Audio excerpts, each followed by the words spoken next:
അലോഷ്യസിലേക്കാണ്. Aloysius, ഈ ജാതിവെറിയനെതിരെ ആദ്യമായും അവസാനമായും അവിടെ പ്രതികരിച്ച ഒരു വിദ്യാർത്ഥി നിതിൻ മാത്രമാണ്. പക്ഷേ ആ കുട്ടിക്ക് ജീവൻ ഒടുക്കേണ്ട സാഹചര്യം ഉണ്ടാകുകയാണ്. ക്യാമ്പസിന് പുറത്ത് മാത്രം രാഷ്ട്രീയ മതി എന്ന് തീരുമാനിച്ച മാനേജ്മെന്റുകളുടെ ഒരു നിലയിലുള്ള വിജയം കൂടിയാണിതാ നിതിൻ രാജിന്റെ ഇന്നത്തെ അവസ്ഥ. അങ്ങനെ കൂടി കാണാമല്ലേ? അപ്പോൾ ഈ നിലയിൽ ക്യാമ്പസ് രാഷ്ട്രീയം നമ്മൾ എല്ലായ്പ്പോഴും വിമർശനാത്മകമായൊക്കെ സമീപിക്കാറുണ്ട്. പക്ഷേ അതിനൊക്കെ എത്രമാത്രം പ്രാധാന്യമുണ്ട്, പ്രത്യേകിച്ചും വിദ്യാർത്ഥികളെ രാഷ്ട്രീയ ബോധമുള്ളവരാക്കി വളർത്തുന്നതിൽ എന്നതിന്റെ കൂടി ഉദാഹരണം ഈ സംഭവത്തെ കാണേണ്ടേ?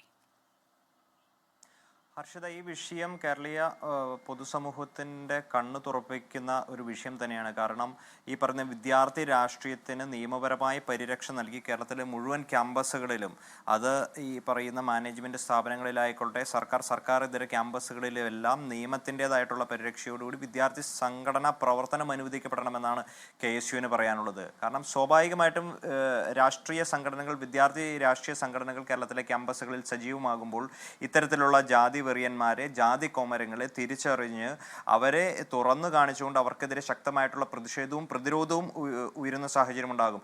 അതോടൊപ്പം തന്നെ വിദ്യാർത്ഥികൾക്ക് അതൊരു നൽകുന്ന ഒരു ആത്മധൈര്യം എന്ന് പറയുന്നത്, ഈ പറയുന്ന അധ്യാപകർക്കെതിരെ വിദ്യാർത്ഥികളെ വേട്ടയാടുന്ന ഇത്തരത്തിലേക്കുള്ള ജാതി കോമരങ്ങൾ സ്വയമേ അവർക്കെതിരെ വലിയ രീതിയിലുള്ള പ്രതിഷേധവും പ്രതിരോധവും തീർക്കപ്പെടുന്ന ഒരു സാഹചര്യം ഉണ്ടാകും.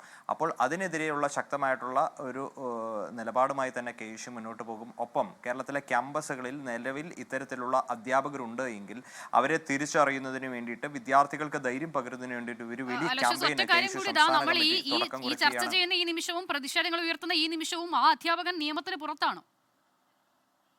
തീർച്ചയായിട്ടും. അതുകൊണ്ടാണ് ഈ വിഷയം നമ്മുടെ എല്ലാം ശ്രദ്ധയിൽപ്പെട്ടപ്പോൾ എല്ലാ വിദ്യാർത്ഥി സംഘടനകളും, KSU ഉൾപ്പെടെ മറ്റെല്ലാ വിദ്യാർത്ഥി സംഘടനകളും ശക്തമായിട്ടുള്ള പ്രതിഷേധവുമായി കടന്നു വന്നിട്ടുണ്ട്.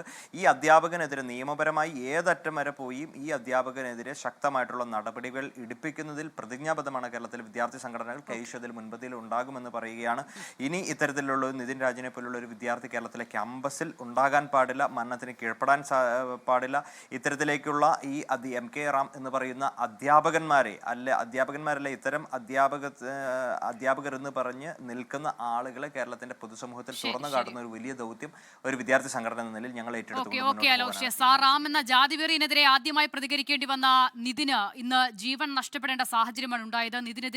നിതിന്റെ ആ പ്രതിഷേധത്തെ തുടർന്ന് വലിയ കോലിളക്കം സമൂഹത്തിൽ ഉണ്ടാകുമ്പോഴും അതിന് കാരണക്കാരനായ റാം എന്ന ആൾ, അധ്യാപകൻ, അയാൾ ഇപ്പോഴും നിയമത്തിന് പുറത്താണ്. അപ്പോൾ നിതിന് നീതി ലഭിക്കണമെങ്കിൽ, ഇനിയൊരു നിതിൻ ഉണ്ടാകാതിരിക്കണമെങ്കിൽ മാതൃകാപരമായ ഇടപെടൽ ഈ വിഷയത്തിൽ ഉണ്ടാകുക കൂടി വേണം.